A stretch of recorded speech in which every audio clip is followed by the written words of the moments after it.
Terima kasih. Assalamualaikum warahmatullahi wabarakatuh. Waalaikumsalam warahmatullahi wabarakatuh. Sebelumnya saya ucapkan terima kasih kepada Bapak Ibu yang sudah hadir di sini untuk mengikuti diseminasi budaya positif dari saya dalam aksi nyata dari calon guru penggerak. Terima kasih sekali ya Bapak Ibu sudah meluangkan waktunya di sini. Sebelum memulai kegiatan ini, alangkah baiknya mari kita buka dengan bacaan Bismillah. Bismillahirrahmanirrahim. Ya Bapak Ibu, sudah kenal saya ya, tapi tidak apa-apa kita perkenalan aja ya. Salam guru penggerak, ini saya Mila Martina, saya calon guru penggerak angkatan 11 Kabupaten Batang, Jawa Tengah tentunya. Nah, di sini sebelum kita memulai kegiatan, mari kita meregangkan dulu biar kita lebih semangat. Ini kita bermain yuk bercermin. Tahu cermin ya Bapak Ibu ya? Tahu. Nah ini saling berpasang-pasangan. Bu Yasuna nggak ada pasangannya. Nggak apa-apa sendiri. Ngaca ya, ngaca atau mau berpasangan dengan saya? Nggak apa-apa di sini pasangan sama saya. Boleh. Mau di situ apa di sini? Boleh nanti di sini. Jadi Bapak Ibu ini bercermin, jadi harus ada pasangannya. Satu cermin, satu yang bercermin. Nah nanti selama 2 menit Bapak Ibu silakan melakukan gerakan, yang lain berarti mengikuti gerakannya. Paham ya Bapak Ibu deh? Ya. Baik. Sekarang bias yang kesini. Boleh berdiri. Yang kesulitan berdiri tidak apa-apa Pak, dulu aja. Kalau berdirinya ya berdiri, tidak ada kesulitan. Kalau Bapak duduk, yang lain berdiri. Oh iya. Kalau Bapak kesulitan tidak apa-apa, duduk aja nggak apa-apa. Kalau berdiri ya nggak apa-apa. Jadi permainannya gampang. Kalau kesulitan nggak apa-apa, Bapak duduk aja. Yang lain yang jadi ini tinggal mengikuti ya, misalnya yang ini yang bercermin, ini cerminnya berarti tinggal melakukan. Misalnya contoh nih Bu Yasona yang bercermin atau cerminnya Yang bercermin. Bu Yasona. Jenengan cerminnya, Oke.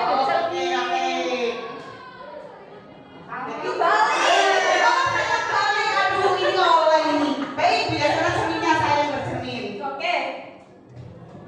Yang jenengan yang bercermin. Jadi cerminnya dulu.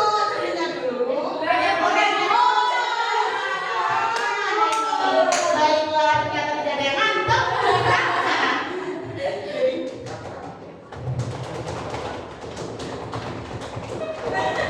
Begitu Bapak Ibu bisa ya? Bisa, oke, bisa dikatakan. Siapa yang cerminnya ini? Siapa yang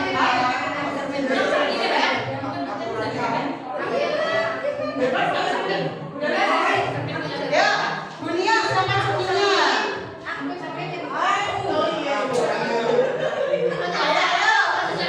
Jangan mulai lagi.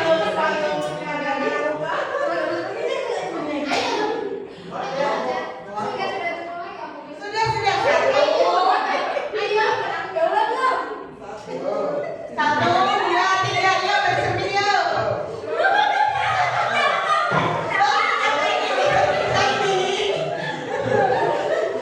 Oh, Pak Fadil sedang senang. Ini apa ciri-ciri ini? Ini ciri-ciri.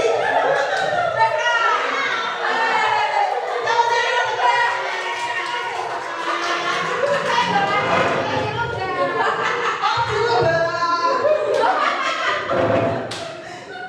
Terima kasih semuanya sudah nggak ngantuk ya Bapak Ibu ya.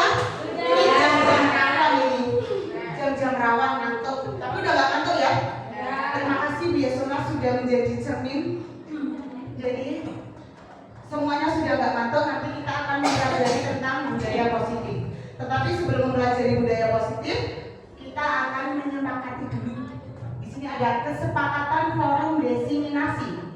Kenapa kita perlu kesepakatan? Agar nanti jalannya kegiatan ini berjalan sesuai dengan aturan yang ada. Sepakat ya Bapak Ibu ya? Sepakat.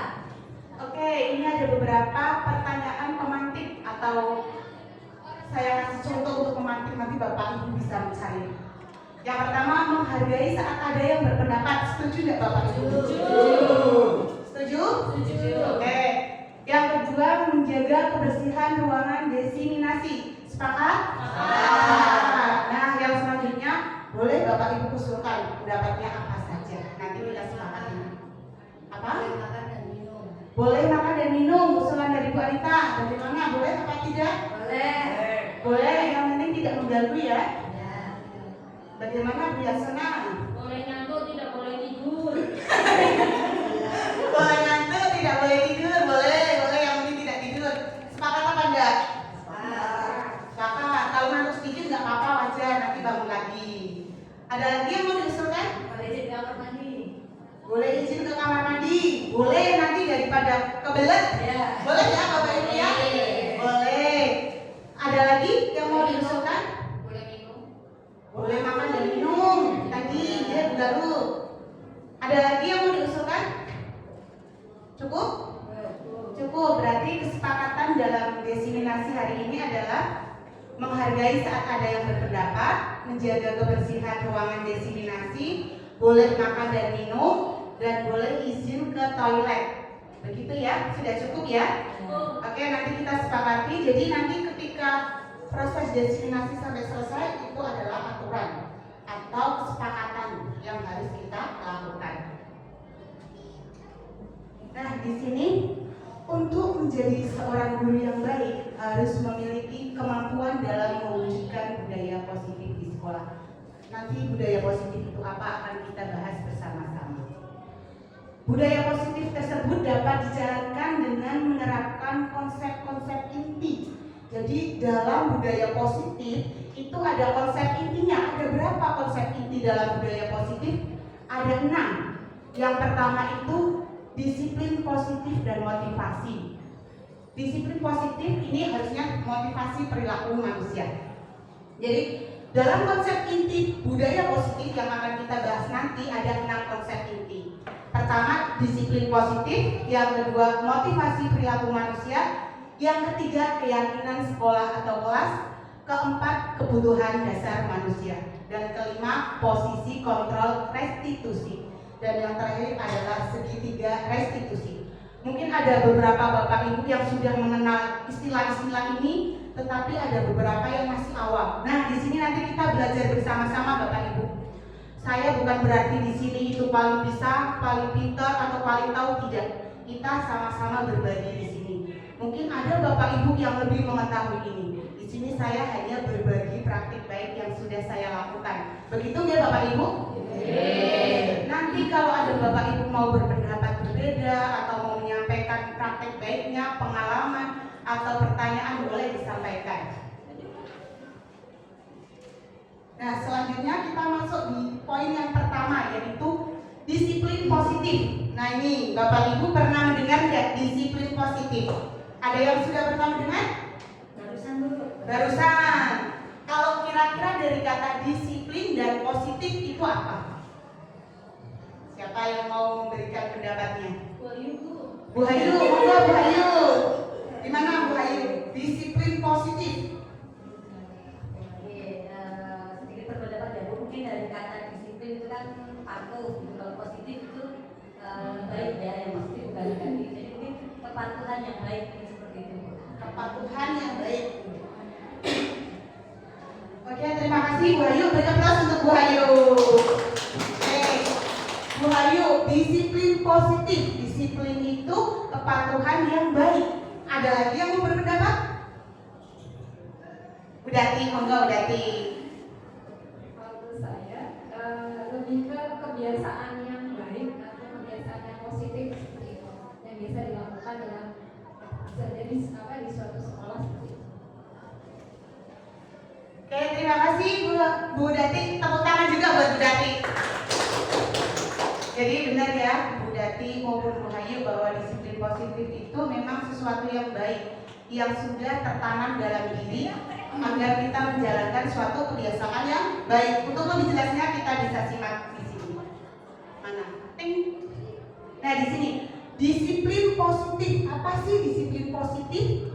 Disiplin positif itu merupakan suatu cara penerapan disiplin yang mengajarkan anak-anak bertanggung jawab dan menumbuhkan kesadaran diri berdasarkan nilai-nilai kebajikan. Jadi makna dari disiplin positif, kalau orang kan biasanya disiplin itu kan dalam tanda kutip ya, biasanya disiplin itu harus paksaan. Jadi kata-kata yang harus disiplin itu berarti harus dipaksa, negatif. Nah, disinilah penerapan disiplin positif. Kita tidak menggunakan paksaan, tetapi kita menumbuhkan nilai-nilai universalnya, nilai-nilai baik yang diyakini anak. Ketika anak sudah memiliki nilai-nilai yang diyakini, dia sudah meyakini, maka dia akan menjalankan kebiasaan-kebiasaan baik tanpa dipaksa. Itulah dari disiplin positif, menanamkan nilai-nilai universal atau nilai-nilai kebajikan. Nilai kebajikan itu seperti apa? Nilai umum yang baik, tidak memandang suku, ras, agama maupun budaya. Contohnya, kejujuran. Setiap orang percaya bahwa kejujuran adalah nilai yang baik atau nilai yang baik, iya enggak? Kalau agama Islam, kejujuran nilai yang baik enggak? Agama Kristen, baik enggak? Nah, inilah yang dinamakan nilai kebajikan. Jadi semua nilai yang dianggap semua masyarakat baik tanpa memandang hal-hal suku, ras, dan lain-lain. Jadi nilai kebajikan adalah nilai yang diyakini benar oleh semua masyarakat. Di suku Jawa, kejujuran, ya memang nilai yang baik. Di suku Sunda, kejujuran, nilai yang baik bukan?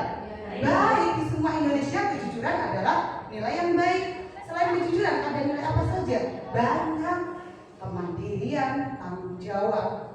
Sampai sini paham ya Bapak Ibu? Jadi tujuannya itu menumbuhkan kesadaran, bukan paksaan. Itulah yang dinamakan disiplin positif. Nah, ini ada beberapa foto yang sudah saya lakukan disiplin positif, yaitu salah satunya itu berdiskusi dengan anak-anak. Nah, di sini disiplin positif lebih ke arah disiplin diri yang dapat mengontrol diri dalam melakukan segala tindakan. Jadi siapa yang bisa melakukan disiplin positif? Yaitu disiplin diri. Karena orang lain tidak akan bisa mengontrol diri kita. Siapa yang bisa mengontrol diri kita? Diri kita sendiri. Yang bisa mengatur tindakan? Kita sendiri. Jadi sesuatu yang muncul dari diri kita itu akan lebih baik, karena itu akan bertahan lebih lama. Nah, yang bisa melakukan adalah kita sebagai kontrol diri. Misalnya tadi membahas tentang kejujuran. Nah, ketika kita mau berbuat tidak jujur, yang bisa mengontrol adalah diri kita. Makanya di dalam disiplin positif perlu adanya kontrol diri. Aduh, aku lapar, ini punya siapa sih makanannya? Tak ambil. Tapi ketika kita punya kontrol diri, kita tidak akan mengambil, tetapi kita bisa meminta izin kepada yang punya. Itulah kontrol diri itu perlu untuk menerapkan disiplin positif. Nah, disiplin diri dapat membuat murid memahami dan menyadari berdasarkan motivasi internal, bukan akibat paksaan, pujian, ataupun hukuman. Jadi tadi ada disiplin positif, di dalam disiplin positif ada namanya kontrol diri. Nah, di dalam kontrol diri ini ada namanya motivasi internal. Jadi kita melakukan sesuatu itu bukan karena pujian ataupun karena hukuman. Contohnya, biasanya Bu Anita ini yang rajin masuk kelas tepat waktu. Lah, Bu Anita ini biasa masuk kelas tepat waktu. Itu karena kesadaran diri, motivasi, oh saya itu sebagai guru, saya harus memiliki tanggung jawab. Motivasinya Bu Anita itu dalam diri, dari diri, namanya internal. Kalau yang dari luar, eksternal, itu nggak bertahan lama.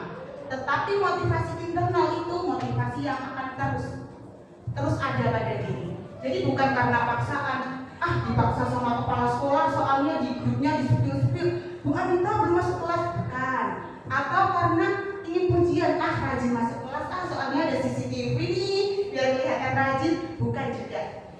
Nah, disiplin positif ini menumbuhkan motivasi internal dalam diri, karena dia sudah menyadari betapa pentingnya sih rasa tanggung jawab. Jadi bukan karena pujian, bukan karena hukuman juga bukan, tapi karena memang dia meyakini nilai-nilai itu tadi.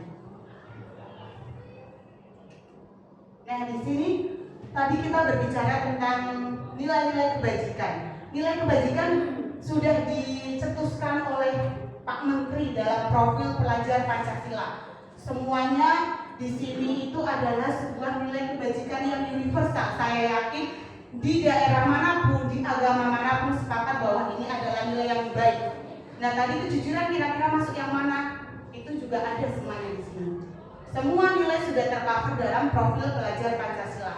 Nah, tujuannya kita belajar disiplin di sini adalah menanamkan 6 karakter profil pelajar Pancasila ke dalam diri peserta didik. Jadi ini nanti tujuannya tertanam dalam diri peserta didik, yaitu mereka muncul motivasi untuk melakukan sesuatu karena diri sendiri, bukan karena paksaan atau pujian.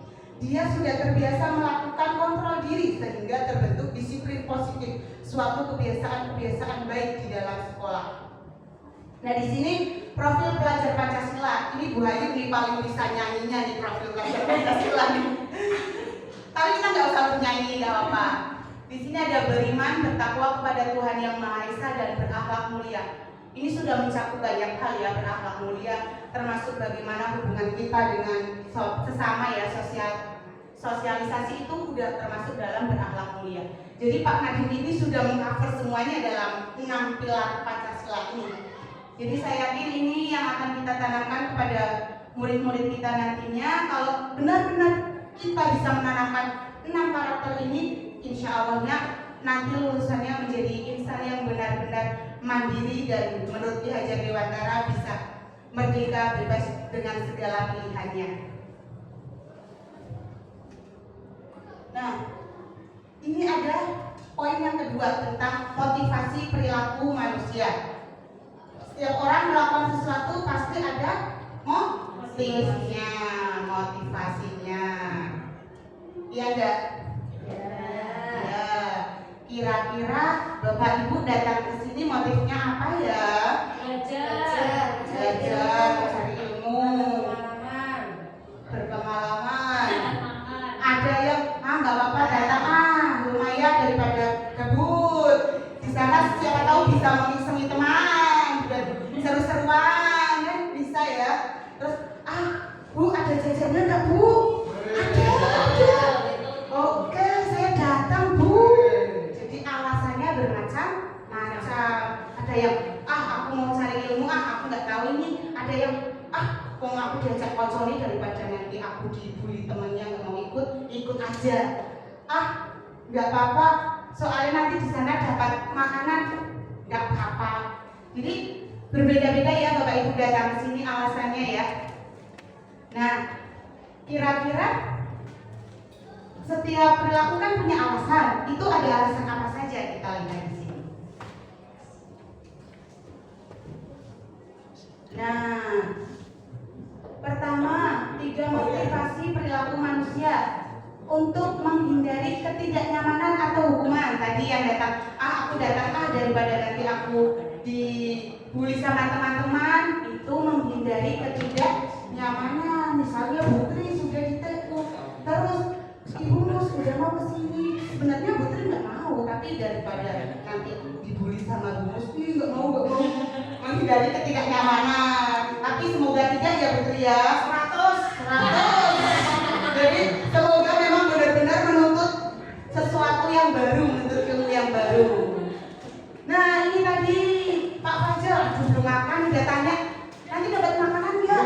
Dapat. Oke. Mendapatkan imbalan atau penghargaan dari orang lain. Nggak apa-apa nanti dapat makan kok. Itu misal ya Pak Fajar, misal contoh saja. Contoh saja Bapak Ibu, ini cuma contoh. Nah ini tadi Bu Dati bilangnya saya mau belajar hal yang baru untuk menjadi orang yang mereka inginkan dan menghargai diri sendiri dengan nilai-nilai yang dipercaya. Bu Dati percaya bahwa guru harus terus belajar. Karena itulah Bu Dati datang. Aku mau ke destinasinya Bu Bila. Siapa tahu dapat ilmu yang baru, dapat pengalaman baru, dapat jodoh baru. Salah. Di sini satu sekolah ya. Waduh.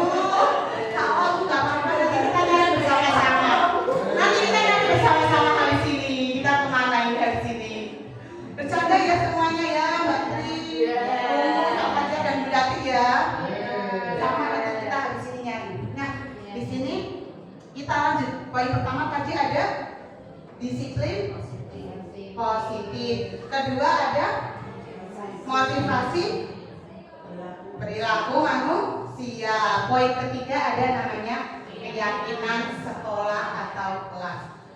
Keyakinan sekolah berarti lingkupnya lebih besar. Kalau keyakinan kelas artinya hanya lingkup kecil di dalam kelas.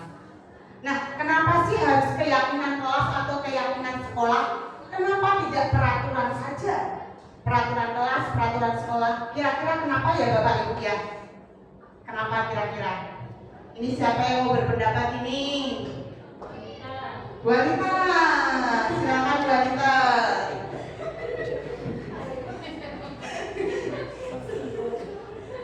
Baik, kalau peraturan itu biasanya dibuat sepihak ya Bu Mira ya. Ini yang biasanya membuat anak-anak itu takut, dan anak-anak itu ya motivasinya tadi agar terhindar dari hukuman tersebut. Beda mungkin dengan keyakinan kelas yang disepakati oleh kedua belah pihak, baik itu guru maupun murid. Terima kasih.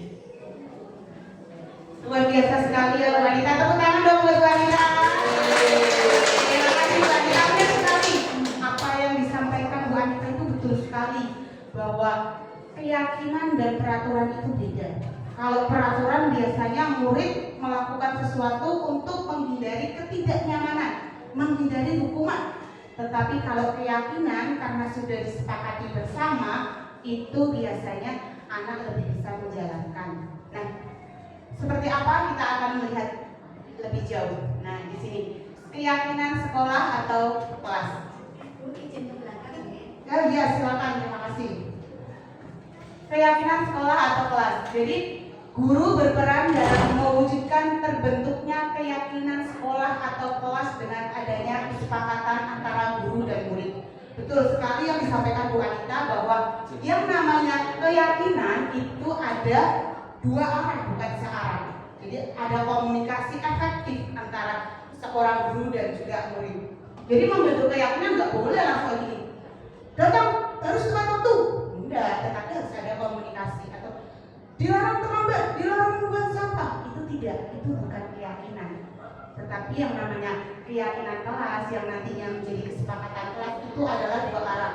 Misalnya saya koordinasi atau berdiskusi dengan Bu Galuh. Misalnya, kira-kira kesepakatan kelas ini seperti apa ya Bu Galuh? Sepakat nggak kalau kita menjaga kebersihan kelas? Sepakat. Tapi nggak boleh langsung, Bu Galuh tidak mengotori kelas. Tidak. Tadi di awal kita juga sudah mempraktekkan ya Bapak Ibu. Walaupun itu versi mini. Tadi itu versi mininya, tetapi kita sudah menerapkan namanya kesepakatan kelas. Nah, di sini harus ada komunikasi dua arah antara guru dan juga murid. Tidak boleh guru yang harus menentukan, tidak. Guru boleh menawarkan, seperti tadi contohnya saya memberikan pernyataan tematik, guru boleh. Tetapi guru tidak boleh memaksakan. Nah, di sini keyakinan sekolah atau kelas berupa pernyataan-pernyataan universal yang mudah diingat dan dipahami dan harus diterapkan di lingkungan sekolah.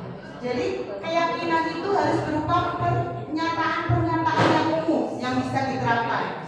Jangan yang mengada-ada. Jadi yang bisa diterapkan, masuk jam berapa ya di SMA bisa keluar atau enggak? Jam 7. Tapi kalau menerapkannya yang enggak bisa diterapkan, misalnya murid datang jam 6, kira-kira bisa enggak? Susah. Jadi yang kira-kira bisa diterapkan di lingkungan sekolah. Jangan yang terlalu susah untuk diterapkan. Nah, di sini juga harus menggunakan kata-kata yang mudah dipahami. Jangan menggunakan kata-kata yang muter-muter, jangan. Misalnya murid datang pukul 7. Jangan murid datang muter-muter di bunda, tapi harus yang mudah dipahami. Nah, di sini ada beberapa keyakinan kelas yang sudah diterapkan, yaitu bekerja sama. Ini juga ada, ini di sini ada. Ini malah bagus, ini ada kesepakatan kelas. Nah, di sini contohnya kesepakatan kelas berarti ini sudah atas pengetahuan wali kelas dan juga peserta didik yang mewakili wali kelas dan juga ketua kelas. Nah, untuk menyusun kesepakatan kelas kita harus menggunakan kalimat-kalimat yang positif, tidak boleh kalimat negatif. Misalnya tadi tidak boleh datang terlambat. Kira-kira itu kesepakatan kelas yang baik tidak? Tidak, karena belum menggunakan kalimat positif. Harusnya datang tepat waktu. Kalau lebih jelasnya kalau ke sekolah berarti datang pukul berapa. Tapi kalau di kelas ya datang tepat waktu. Menurut Bapak Ibu, kenapa sih tidak boleh menggunakan kata negatif? Kenapa harus menggunakan kata-kata yang positif? Kenapa?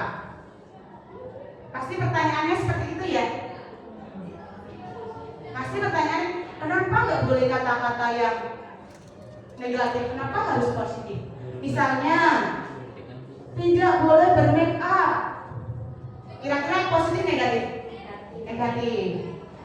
Misalnya, jangan deket-deket gajah. Yang terekam di pikiran apa? Gajah.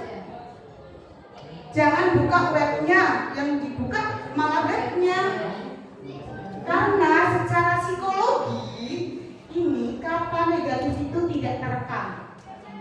Jadi justru jangan itu tidak ada terekam. Contoh tadi, jangan dekat-dekat gajah, berarti yang terekam di memori Budati adalah kata gajah. Malah dia dekati gajah.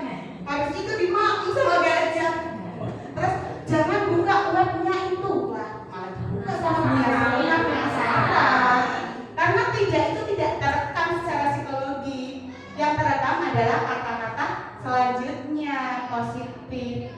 Bu, aku kesulitan loh Bu, tidak bermake up itu berarti kata padanya apa? Nah pasti Bapak Ibu seperti itu ya. Misalnya Bapak Ibu jangan membuang sampah sembarangan, dilarang mencoret-coret tembok, tetapi mau menggunakan kata positif kesulitan. Ada beberapa kata yang seperti itu ya Bapak Ibu. Kira-kira gimana solusinya Bapak Ibu? Kira-kira bagaimana? Ada yang mau berpendapat? Ada? Budati? Apa? Lah di sini ada namanya Bu Galuh. Guru apa Bu Galuh? Bahasa Indonesia. Jadi yang namanya kesepakatan kelas tidak harus dirumuskan langsung di saat itu. Kita di awal semester biasanya masuk kelas pertama. Kira-kira kita mau menyepakati apa? Kita bisa namanya kolaborasi. Ketika tidak boleh bermake up, padanan katanya apa ya? Kita bisa ke Bu Galuh sini. Oh ada apa Bu Galuh? Bolehkah saya bertanya? Enggak ya Bu Galuh. Bolehkah saya bertanya Bu Galuh? Misalnya jenengan mau ada kesepakatan kelas yang sulit ya ke Bu Galuh. Atau mungkin ketika di kelas terus tiba-tiba muncul ide-ide dari anak-anak yang tidak bisa digunakan dengan kata positif. Boleh, anak-anak ini ada beberapa yang perlu direvisi atau perlu kita cari padanan katanya. Untuk kesepakatannya bisa kita sepakati minggu depan. Nah, di luar itu panjenengan semua bisa datang kepada guru bahasa Indonesia yang lebih ahli. Tidak harus juga guru bahasa Indonesia, bisa juga guru bahasa Inggris dunia, bisa juga ke Bu Yasona. Jadi karena kesepakatan kelas, apalagi kesepakatan sekolah itu perlu adanya kolaborasi, perlu adanya kerjasama. Tidak bisa kita sendiri, tidak bisa. Jadi kita bisa tanya ke guru yang lain, kita bisa juga searching, atau biasanya anak-anak malah lebih pintar.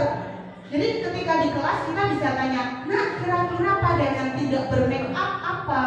Kira-kira apa kalau tidak bermake up? Apa kira-kira? Nah biasanya anak-anak yang lebih kreatif. Biasanya kalau saya di kelas malah anak-anak, coba anak-anak sekarang Bu Mila kasih kesempatan kalian membuka gadget kalian, boleh? Nah biasanya anak-anak yang mencari. Ketika saya kesulitan, saya tidak kehabisan akal. Anak-anak tak suruh buka gadgetnya, dibuka. Nanti anak-anak yang berpendapat, oh Bu, berarti berpenampilan sederhana. Ya bisa berpenampilan sederhana. Karena kenapa? Di sekolah kan juga secara peraturan sekolah tidak boleh mengenakan A. Tidak boleh mengenakan perhiasan yang berlebihan. Berarti padanannya berpenampilan sederhana. Jadi yang akan tertanam pada otak anak yaitu penampilan yang sederhana. Misalnya berpenampilan rapi dan sopan. Itu yang sempat saya baca di peraturan sekolah. Itu sudah betul, berpenampilan rapi dan sopan. Yang tertanam di anak ya rapi dan sopan. Tapi kalau tidak boleh mengeluarkan baju, ya malah keluar.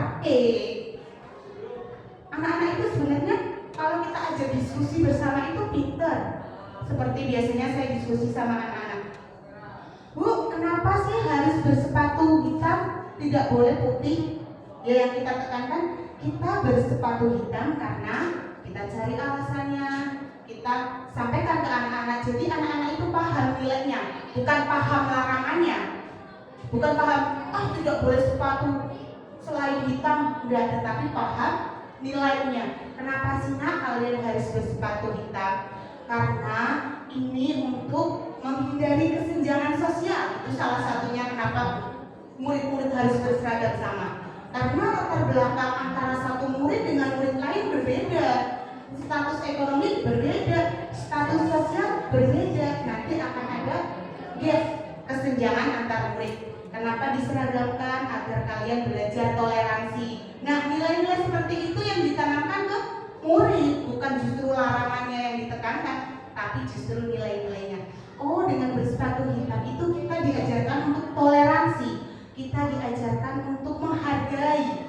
Jadi seperti itu ya Bapak Ibu, kenapa keyakinan kelas atau keyakinan sekolah itu penting, agar menanamkan nilai-nilai kebajikan ke anak, agar itu bisa diinternalisasi sampai akhirnya terbentuk namanya disiplin positif, dan puncaknya adalah budaya positif di sekolah.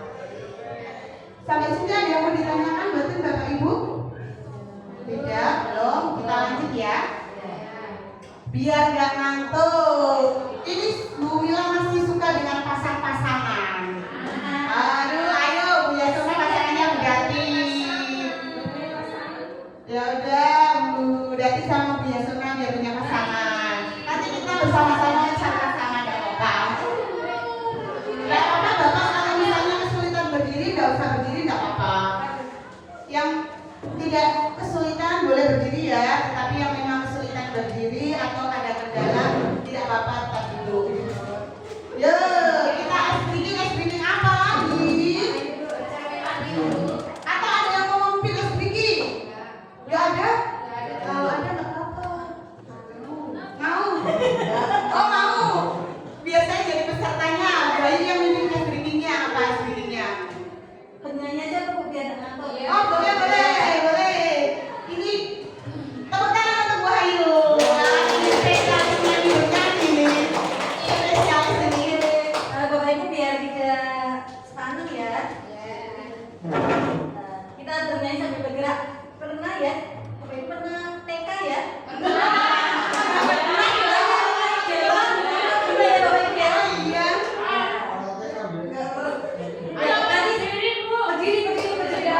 Tapi yang kesulitan nggak usah apa-apa.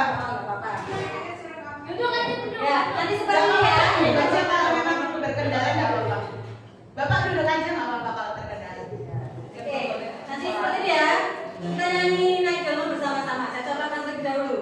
Pada hari Minggu ku turut ayah ke kota, naik delman istimewa, ku duduk di muka, ku duduk samping Pak Kusir yang sedang bekerja, mengendali kuda supaya baik jalannya. Itu ya Bu ya? Ya, ulangi ya biar kompak. Wah ini Bayu spesialis ice breaking. Saya harus banyak belajar dari Bayu. Oke, ya Bapak Ibu sekali lagi ya, kita bernyanyi biar tidak berat lah, ya gitu ya. Ya, 1, 2, 3. Pada hari Minggu ku turut ayah ke kota, naik delman istimewa, ku duduk di muka, ku duduk samping Pak Kusir yang sedang bekerja, mengendali kuda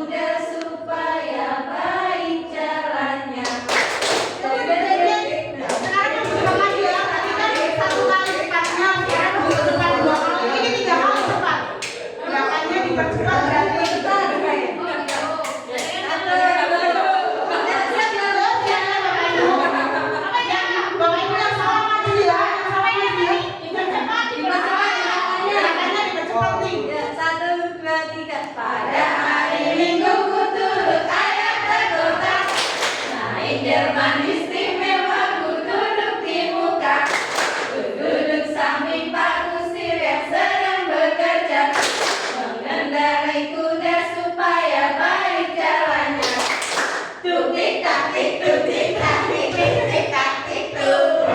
Terima kasih untuk semuanya yang bilang lagi. Lanjut. Kalau saya yang nyanyi tadi, semuanya kabur karena saya tidak bisa bernyanyi. Terima kasih sekali Ibu Ayu. Asli lagi ya, asli terangnya. Waduh, ini gak usah Pak ya.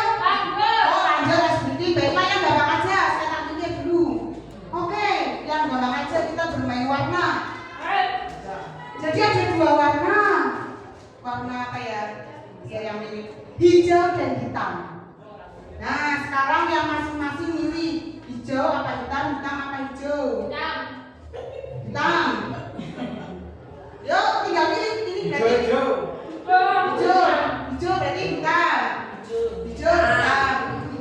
Punya apa banyak? Hijau. Hitam. Hitam? Hijau. Oke, berarti ada dua warna hitam dan hijau. Masing-masing punya tangan ya? Punya. Kalau saya bilang hijau, berarti yang naplok adalah yang hijau. Berarti. Contohnya, tangannya maunya apanya? Contohnya Bu. Biasanya apa?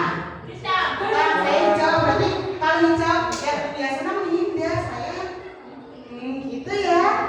Kalau saya bilangnya hitam, berarti yang hitam yang memukul. Tapi jangan dipukul beneran. Yang dipukul tangannya. Waduh. Paham ya? Paham Bapak Ibu pintar-pintar semuanya. Sudah menemukan ya semuanya? Ya. Ya Bapak Ibu, yang hijau siapa yang hijau? Woi, yang hitam Sekarang, yuk siap-siap 1, 2, 3. Masih.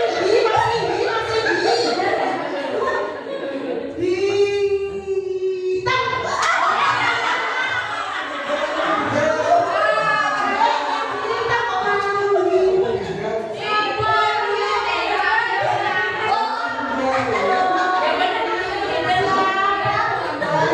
Konsentrasi Bapak Ibu, konsentrasi. Yuk,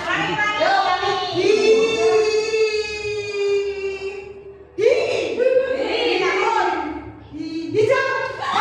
Belum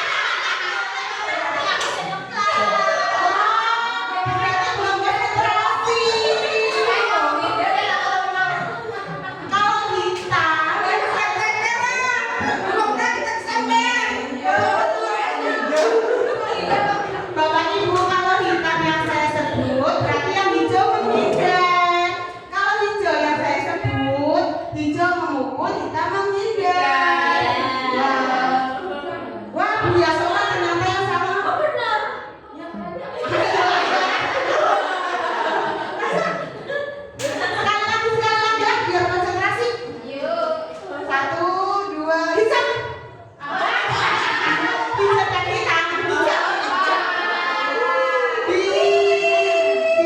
Hilas.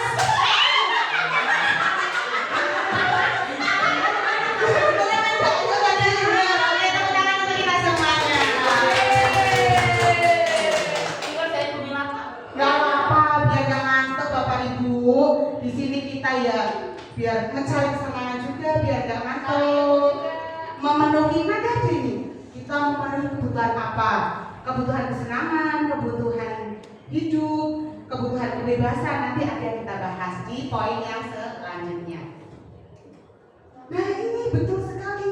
Tadi kan nyenangi bumi otot. Nah nanti ada di sini kebutuhan dasar manusia. Ini mungkin sudah sering kali kita bahas ya Bapak Ibu.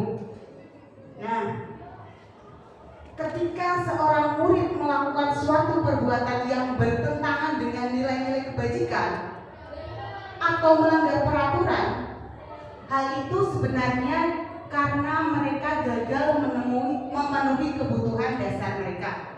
Kebutuhan dasar mereka ada apa saja ya? Kira-kira ada apa saja? Kasih sayang. Misalnya ini ada makanan tak ambil. Itu bertahan hidup. Apakah iya bertahan hidup? Kita akan melihat.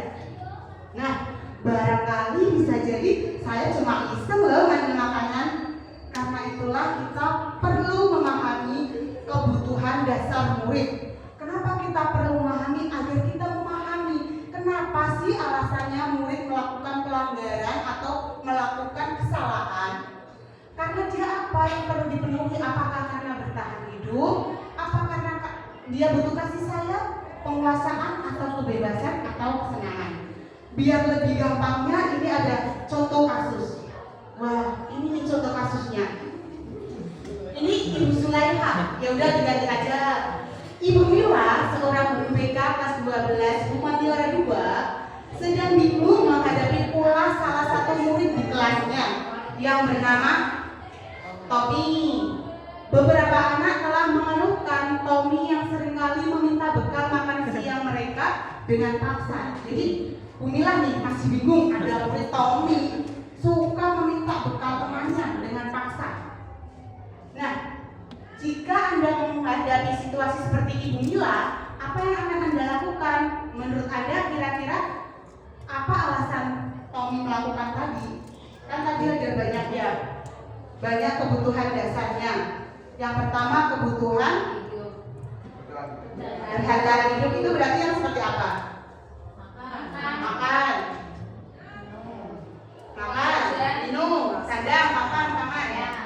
Nah ini ada bertahan hidup atau pemenuhan kebutuhan fisiologis seperti makan, minum, tempat tinggal, itu termasuk kebutuhan bertahan hidup atau kebutuhan primer, kebutuhan yang harus dipenuhi. Kalau orang tidak makan selama 1 tahun hidup apa enggak? Tidak, makanya disebut bertahan hidup. Kebutuhan dasar bertahan hidup. Nggak makan, nggak minum, mati. Makanya ada juga maling, ada juga perampok itu ngambil, bisa jadi karena untuk bertahan hidup. Bapak Ibu pernah mendengar berita ya, ada seorang yang maling atau mengambil curian hanya pisang untuk makan. Itu karena dia butuh bertahan hidup. Ada selanjutnya kasih sayang dan rasa diterima. Jadi anak-anak itu melakukan kesalahan bisa jadi karena dia di rumah tidak diperhatikan. Dia butuh kasih sayang, makanya dia mencari perhatian orang lain. Bisa juga penguasaan atau dia pengen menguasai sesuatu. Nah, bisa kebebasan dan juga kesenangan. Kembali kita ke kasus tadi ya Bapak Ibu. Kasusnya Bu Mila bingung karena ada anak namanya Tommy. Dia suka mengambil bekal temannya secara paksa. Nah, kita kaitkan dengan kebutuhan dasar anak. Nah, alasan pertama tadi berkaitan dengan kebutuhan bertahan hidup. Karena ia lapar dan orang tuanya tidak membawakan bekal makan siang, maka kebutuhan dasar yang sedang berusaha dipenuhi Tommy adalah kebutuhan untuk bertahan hidup. Kira-kira di sini ada nggak Bapak Ibu di sekolah ini? Ada Bapak Ibu. Ada. Jadi ada beberapa kali saya menangani anak-anak yang seperti itu. Tetapi ada yang bentuknya terlalu melanggar banget, ada yang biasa saja. Jadi ada yang ketika temannya makan langsung diserobot. Ternyata ketika kita duduk bersama, ketika kita ngobrol, ternyata dia memang tidak sarapan dan untuk uang sakunya memang terbatas sekali. Jadi kita harus paham dulu Bapak Ibu kebutuhan apa, jangan langsung menjudgment. Hei kamu Tommy, ngambil temanmu. Marah-marah itu enggak. Bisa jadi alasan anak itu mengambil mencerobot makanan teman ya karena dia lapar. Bisa jadi. Jadi kita tanya dulu, kenapa sih Mak kamu mengambil makanan temanmu? Kita tanya. Kalau kita sudah tahu, oh alasannya karena dia memang tidak punya uang saku, dia tidak sarapan, kita bisa membantu dengan cara apa? Kita cari solusinya. Misal di sini ada beasiswa. Nah, anak ini bisa didaftar nantinya, dimasukkan ke dalam daftar nominasi beasiswa. Ketika ada dansos atau bantuan, anak ini bisa diusulkan. Nah, guru seharusnya memang harus mengerti dulu kebutuhan apa sih yang anak-anak itu perlukan. Kok dia sampai melanggar peraturan, kok dia sampai berbuat seperti itu. Itu kunci utama untuk memahami murid dulu. Jadi anak-anak akan, saya yakin semua anak itu baik, tidak ada anak yang tidak baik. Tinggal bagaimana kita bisa mendampingi anak tersebut, memahami dan menggalinya.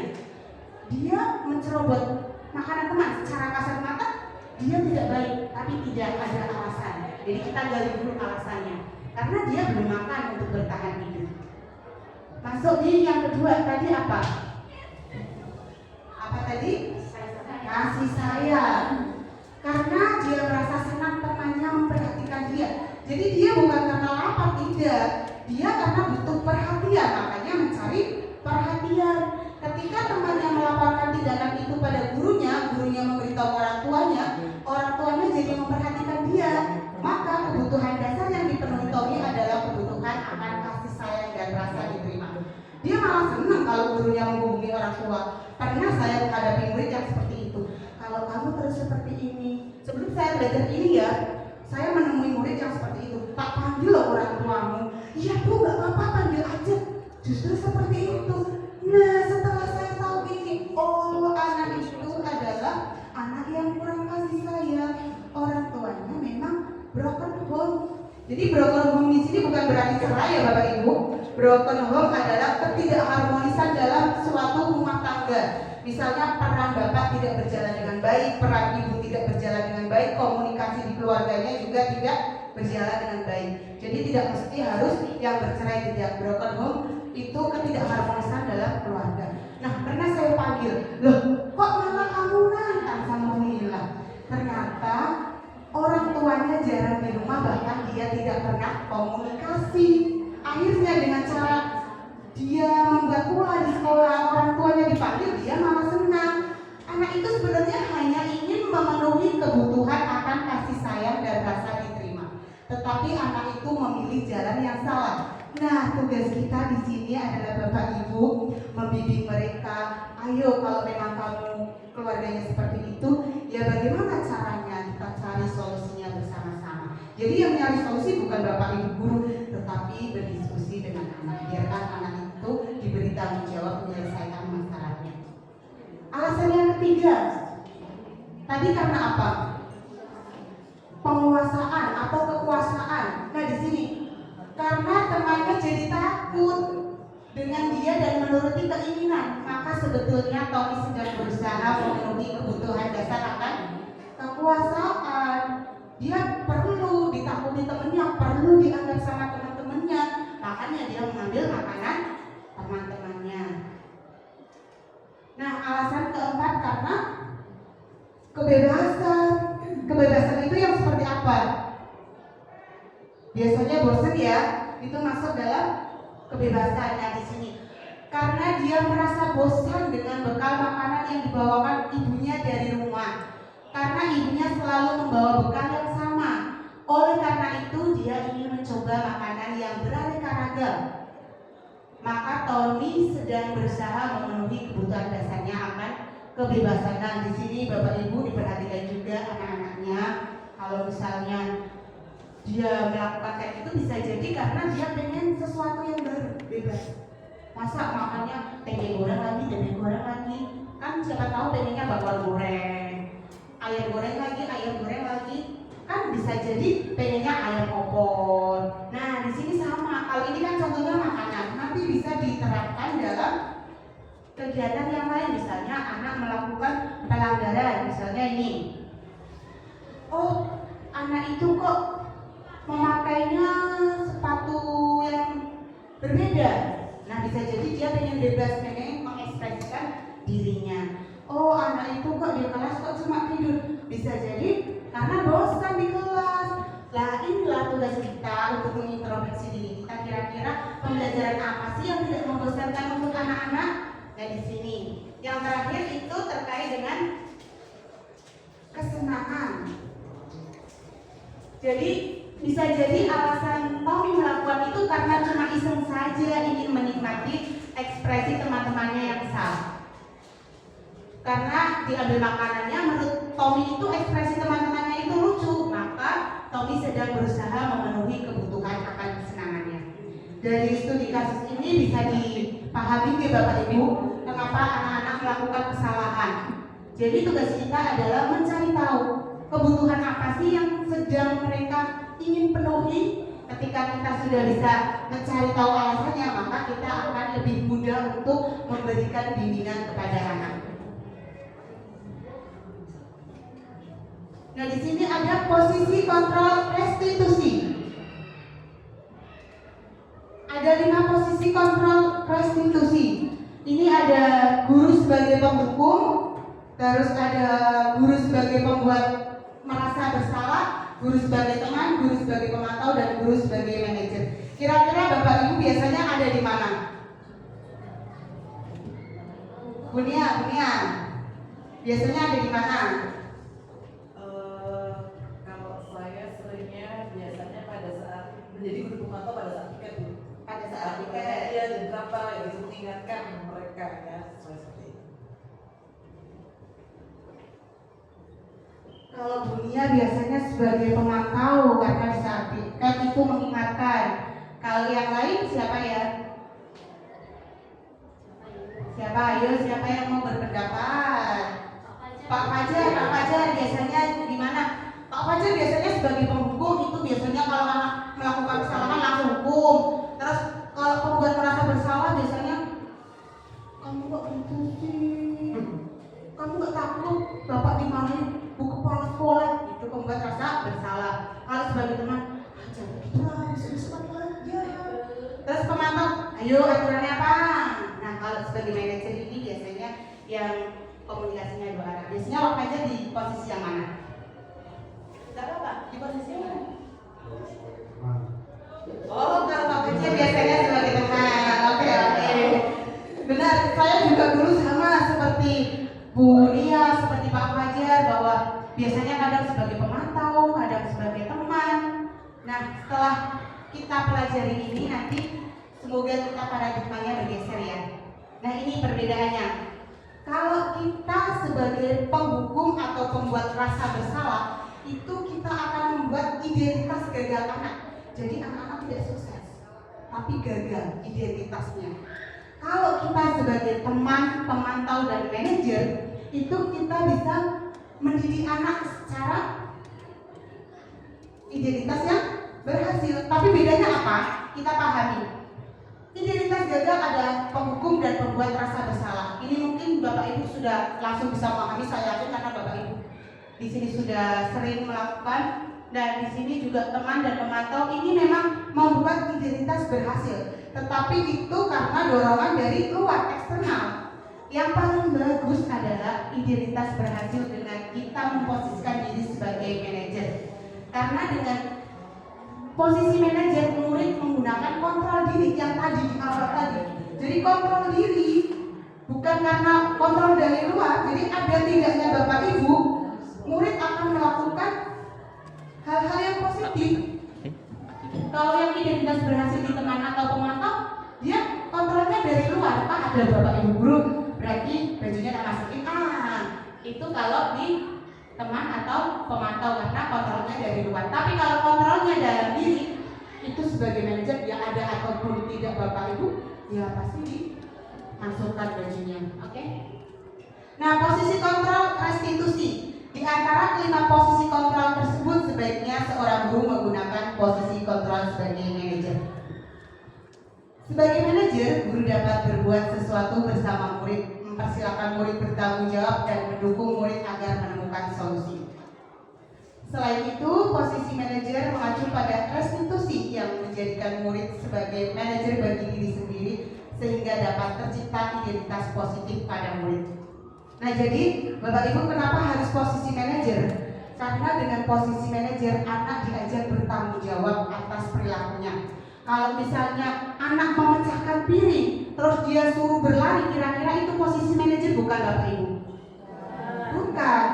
Tetapi ketika anak-anak itu memecahkan piring, terus dihukum, itu berarti posisi hukuman ya tadi ya.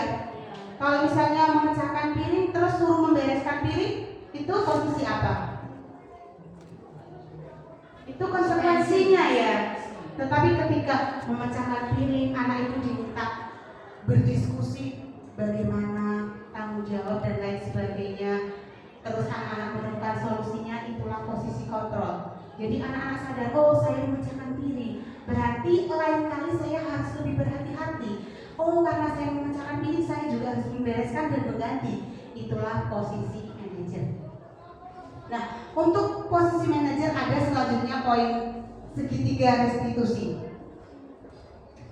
Nah di sini tahapan dalam segitiga restitusi. Jadi dibedakan ya Bapak Ibu, restitusi adalah bagaimana kita menangani anak yang terkena masalah dan anak itu bisa kembali ke kelompoknya dengan identitas yang lebih kuat.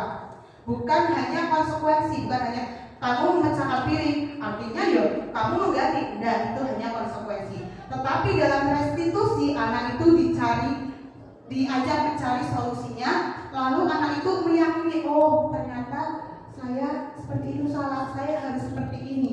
Nah itulah yang namanya restitusi. Dalam restitusi ada 3 tahap: menstabilkan identitas, validasi tindakan yang salah, dan menanyakan keyakinan. Untuk lebih jelasnya, menstabilkan identitas. Nah di sini menstabilkan identitas dilakukan berdasarkan prinsip bahwa membuat kesalahan adalah bagian dari proses pembelajaran yang nantinya akan menggeser identitas gagal ke arah identitas sukses. Nah itu tadi Bapak Ibu, restitusi itu adalah puncaknya agar anak-anak bisa menjadi identitas sukses. Kalau tadi hukuman itu kan menjadikan anak identitas gagal, kalau restitusi menjadikan anak dengan identitas sukses. Nah di sini contoh kata-katanya, berbuat salah itu hal yang manusiawi. Tidak ada manusia yang sempurna. Kita pasti menyelesaikan permasalahan ini. Ibu tidak tertarik mencari tahu siapa yang benar, siapa yang salah. Kayak yang pernah saya alami, ada anak itu bertengkar. Ada anak itu bertengkar masalah perempuan, cewek, bukan cewek. Ya bisa juga, tidak apa-apa kalian melakukan kesalahan. Ibu juga tidak tertarik mencari tahu siapa yang benar, siapa yang salah. Itu contoh dari kata-kata menstabilkan identitas. Nah di sini langkah kedua setelah menstabilkan identitas, yaitu kita memaklumi anak. Tidak apa-apa nak kamu melakukan kesalahan, tidak apa-apa, tidak ada manusia yang sempurna. Setiap orang pernah melakukan kesalahan, itu adalah yang pertama. Kenapa? Karena dengan seperti itu anak akan lebih terbuka dengan kita. Anak akan merasa, oh iya ya, aku juga salah. Tetapi kalau kita judgment, anak langsung menutup diri, blok. Tapi dengan kita memahami bahwa setiap orang pernah melakukan kesalahan, kita bisa melangkah ke tahap selanjutnya, yaitu validasi tindakan yang salah. Validasi tindakan yang salah dilakukan berdasarkan prinsip bahwa setiap perilaku berupaya memenuhi suatu kebutuhan tertentu. Tadi ada berapa kebutuhan? 5. Nah di sini gunanya kenapa tadi di poin sebelumnya kita belajar kebutuhan dasar manusia, agar kita tahu kebutuhan apa sih yang sedang dipenuhi, sehingga guru atau orang tua akan bergeser dari pemikiran stimulus respon menjadi proaktif, serta akan lebih mengenali dan mengakui kebutuhan murid atau anak. Jadi ketika anak melakukan kesalahan, tanya dulu kenapa sih, alasannya apa, baru kita akan tahu, oh dia berusaha memenuhi kebutuhan kesenangan, oh dia memenuhi kebutuhan bertahan hidup. Nah ini, kamu pasti punya alasan mengapa melakukannya. Tanya alasannya. Apa yang penting bagi kamu? Kamu boleh tetap berusaha menjaga sikap itu, tapi tambahkan sikap yang lain yang baru. Maukah kamu belajar cara lain atau enggak seperti ini? Kalau ibu jadi kamu, ibu juga akan marah. Ibu bisa melakukan hal yang lebih parah daripada itu. Atau kamu cuma memukul meja. Kalau ibu jadi kamu, ibu bisa mengebrak atau memukul orangnya. Itu kita validasi tindakan yang salah. Tapi kamu pasti punya alasannya kan? Tanya dulu alasannya. Nah kata yang terakhir itu menanyakan keyakinan. Menanyakan keyakinan dilakukan dengan memberi pertanyaan-pertanyaan bermakna kepada murid atau anak untuk memunculkan motivasi secara intrinsik sehingga mampu menaikkan keyakinan dengan tindakan yang salah. Jadi tujuan menanyakan keyakinan itu memunculkan motivasi intrinsik yang ada dalam diri anak. Nah, ini bisa dari pertanyaan apa nilai yang kita percaya, nilai-nilai apa yang kita sepakati, kelas yang ideal itu seperti apa, kamu ingin menjadi anak yang seperti apa. Nah, di sini Ibu ada video saya, tetapi mungkin bisa enggak ya di sini. Kalau nggak bisa nanti saya kirim linknya aja ya Bapak Ibu ya, nanti bisa dilihat untuk beberapa praktek dari segitiga restitusi. Saya sudah memvideokan, nanti Bapak Ibu bisa dilihat di situ. Saya kirim aja menggunakan itu ya. Saya kirim di itu aja masing-masing ya Bapak Ibu ya. Ya sudah. Nanti tinggal Bapak Ibu dilihat, oh restitusi penerapannya seperti apa. Contohnya ada di, atau enggak dibuka aja di YouTube saya, Jelas Education. Jadi ada beberapa materi-materi di situ dan juga tentang ini juga ada, nanti Bapak Ibu bisa melihatnya. Ada yang mau ditanyakan Bapak Ibu sampai sini? Tidak ada? Cukup ya Bapak Ibu ya. Oke, sebelum kita menutup kegiatan diseminasi pada siang hari ini, bolehkah saya mendengarkan refleksi atau testimoni atau pendapat dari Bapak Ibu? Boleh ya, berapa yang terserah Bapak Ibu yang mau berpendapat, boleh berapapun. Monggo silakan, siapa? Ibu Nia, boleh ke depan Ibu Nia di sini biar semua teman-teman melihat wajah cantiknya Ibu Nia. Biar cepat juga, biar memang karena sudah siang ya Bapak Ibu ya. Di sini saja Bu Nia. Biar terlihat cantik. Terima kasih Bu atas waktunya. Dari pemaparan tentang budaya positif, yang saya lebih memahami lagi adalah pada tahapan motivasi. Kadang karena guru itu mengenal murid itu banyak bukan ya. Jadi masalahnya mungkin bervariasi darinya.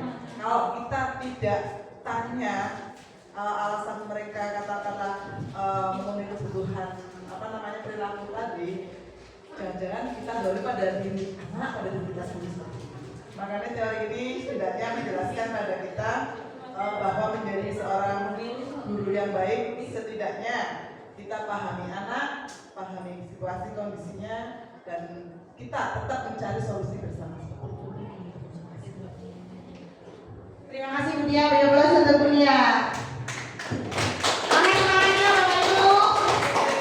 Testimoni dari Bu Dia, terima kasih bahwa kita harus memahami anaknya. Mungkin satu lagi dari Bapak atau Ibu? Oh Bu Yasona, monggo Bu Yasona.